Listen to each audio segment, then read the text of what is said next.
Alright, let's dive in and explore how mastering cause and effect can really transform the way we understand technical problems. Hello, future engineers, scientists, and innovators. Welcome.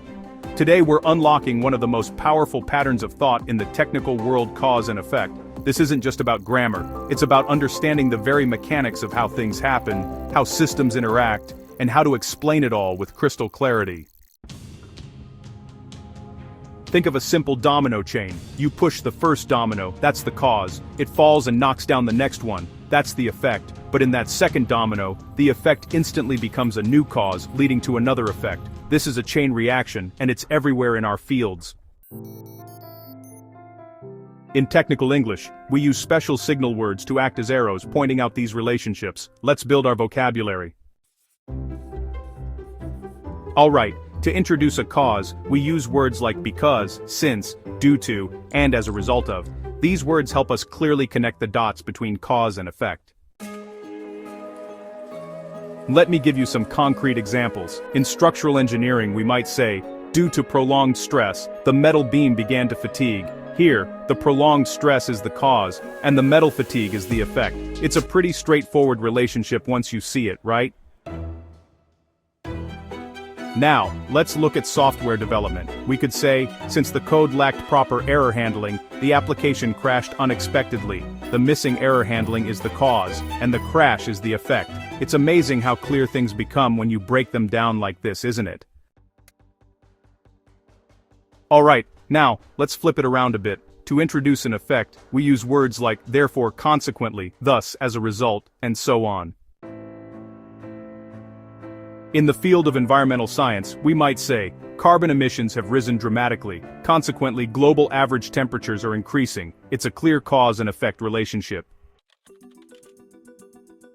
Now, turning to economics, we could say, the central bank raised interest rates. As a result, consumer spending began to slow down. It's interesting how these changes ripple through the economy.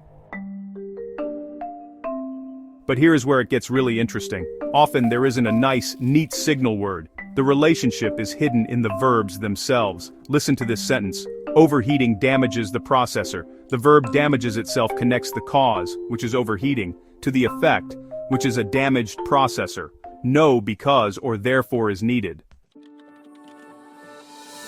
Let's practice with a chain reaction from computer science. Press pause and see if you can visualize this sequence. A memory leak causes the system to slow down. This results in unresponsive applications. Consequently, user productivity drops, leading to financial losses for the company. Did you hear the chain? Memory leak, which is the cause, leads to a slow system.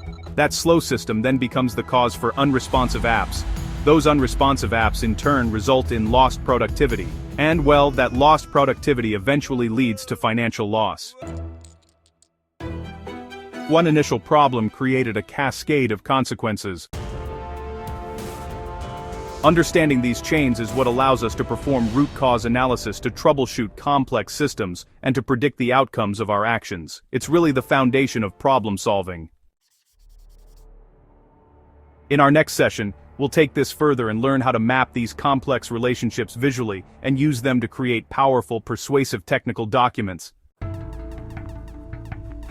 But for now, start listening for these cause and effect relationships in your textbooks and lectures. You'll be amazed how often they appear. Keep thinking about what causes what, and you'll not only improve your English, you'll sharpen your technical mind.